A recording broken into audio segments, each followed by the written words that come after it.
재채기의 콧물에 비염을 겪어본 사람만 아는 고통이 있습니다. 비염은 말 그대로 코 안에 염증을 뜻하고 우리나라 전체 인구 중에 약 25%가 비염 환자라고 합니다. 1200만 명 정도 되는 수치인데요. 초등학생의 경우에는 거의 40%나 되는 학생들이 알레르기성 비염 환자라고 합니다. 코막힘이라든지 코감기, 재채기, 숙면을 방해하는 경우도 있고요. 학습장애 등 지속적으로 많은 불편을 초래하기도 합니다. 우리나라에 왜 이렇게 비염 환자분들이 많을까요? 오늘은 그 이야기 가지고 장수마을 출발합니다.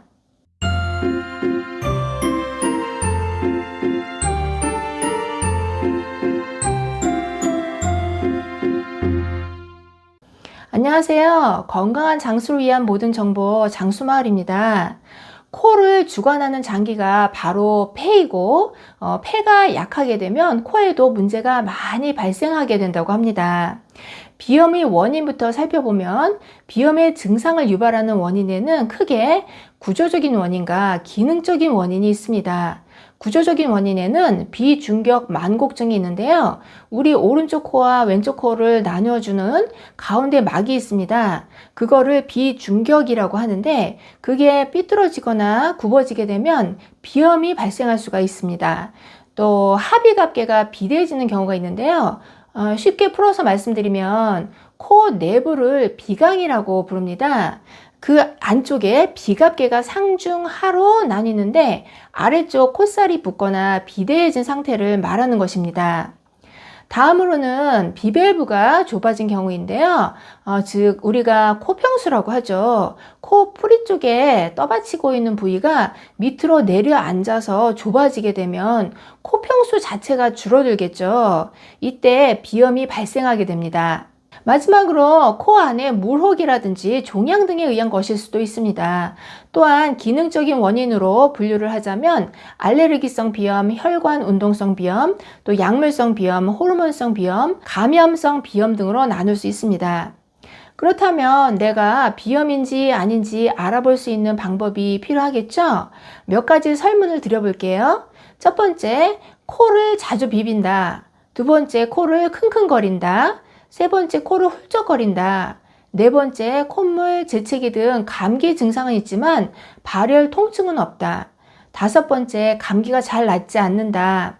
여섯 번째, 입을 벌리고 숨을 쉰다. 코로 숨 쉬는 게 아니라 입으로 숨을 쉰다는 거죠.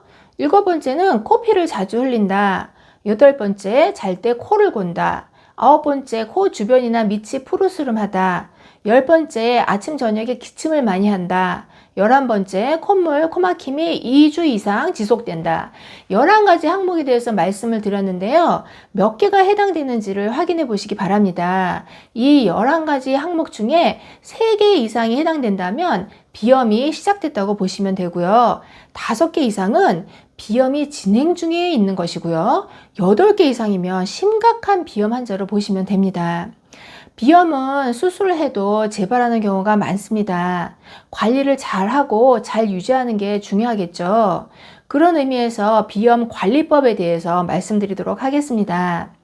비염에 좋은 코 세척법입니다. 코의 분비물과 세균을 제거하는 것뿐만 아니라 코막힘과 후비루를 감소시키고 비강 스프레이 약물을 사용하는 경우에 그 약효를 상승시키는 효과가 있습니다.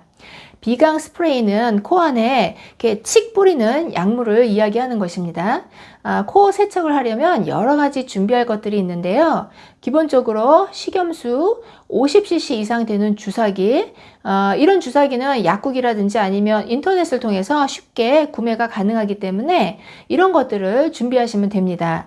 먼저 체온과 비슷한 미지근한 온도의 식염수를 주사기나 코 세척 용기에다 채우시고요. 옷이 젖지 않게 고개를 이렇게 앞으로 약 45도 정도 숙인 후에 옆으로 돌리시면 됩니다. 식염수가 담겨져 있는 주사기라든지 용기가 준비되셨다면 한쪽 코를 위쪽으로 가도록 고개를 살짝 돌려주시고요. 주사기 끝을 코에 넣거나 아니면 용기의 끝을 코에 넣어서 생리 식염수를 주입하시면 됩니다. 해보신 분들은 아시겠지만 식염수는 자극이 적은 대신에 효과도 적게 나타납니다. 물론 안 하는 것보다 훨씬 더 좋습니다만 식염수 농도를 약 2배 정도 높게 사용하시기를 권장드립니다. 코 세척 용기를 구매하실 때 식염수용 소금을 주는데요. 거기에 나온 용법보다 약 2배 정도 진하게 해서 사용하시기를 권장해드리고, 너무 자극적이다 라고 생각되어지시면 농도를 조절하시면 됩니다. 코 세척을 하실 때 주의사항이 있는데요. 식염수가 목으로 넘어가지 않도록 입으로만 숨을 쉬어야 합니다. 식염수가 들어가게 되면 숨을 참거나 아 하고 소리를 내는 것도 방법이 될 수 있습니다. 한쪽 코의 세척이 끝나면 반대쪽 코도 같은 방법으로 하시면 되는데요. 식염수는 한 번에 약 20ml에서 약 100ml 정도를 사용하시면 된다고 합니다. 식염수는 수돗물이나 증류수 또는 콘택트 렌즈용 식염수를 사용하지 마시고, 집에 있는 소금을 사용하실 경우에는 감염의 우려가 있기 때문에 소금물을 끓여서 식힌 다음에 밑에 가라앉아 있는 물 말고 중간에 있는 물을 사용하시기를 바랍니다. 약국에서 식염수를 구입해서 사용하시는 경우라면 식염수는 개봉을 하게 되면 오염이 될 수밖에 없기 때문에 개봉하신 후에 약 하루 정도 24시간 이내로 사용하시는 걸 권장합니다. 코를 세척하신 후에는 침을 삼키시는 것 정도는 가능하나 코를 세게 풀어버리는 행동을 하지 않는 것이 좋습니다. 코 안에 점막을 소독하는 개념으로 식염수를 사용했는데 코를 풀어버리면 그 효과가 급격하게 떨어지기 때문입니다. 코에 남아있는 식염수가 자연스럽게 목으로 넘어오면 넘기셔도 됩니다.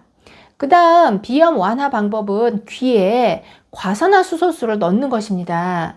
귀와 눈과 코와 입이 모두 연결되어 있다는 건 잘 알고 계시죠? 비염이 있을 때 코에 바로 과산화수소수를 사용하면 자극이 너무 세기 때문에 귀를 통해서 넣어주게 되는 것입니다.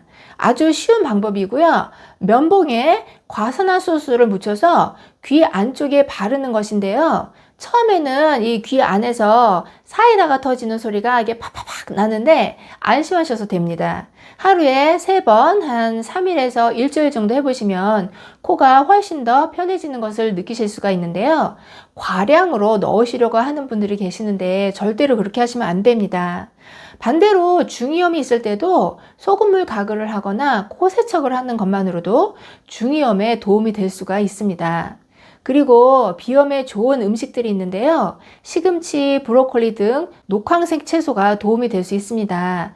비타민과 엽록소가 풍부하기 때문에 면역세포를 활성화시켜서 비염 증상을 완화해 줄 뿐만 아니라 예방을 하는 데도 도움이 될 수가 있습니다. 감자, 마, 도라지, 연근과 같은 뿌리 음식도 폐의 기능을 향상시켜서 비염 치료에 도움이 되는 식품들로 알려져 있고요. 회복은 물론 면역력을 강화해 주는 데도 도움을 줍니다. 미나리와 작두콩도 비염에 효과가 좋다고 하니 활용하시면 좋겠습니다. 긴 영상 봐주셔서 감사합니다. 들어가세요.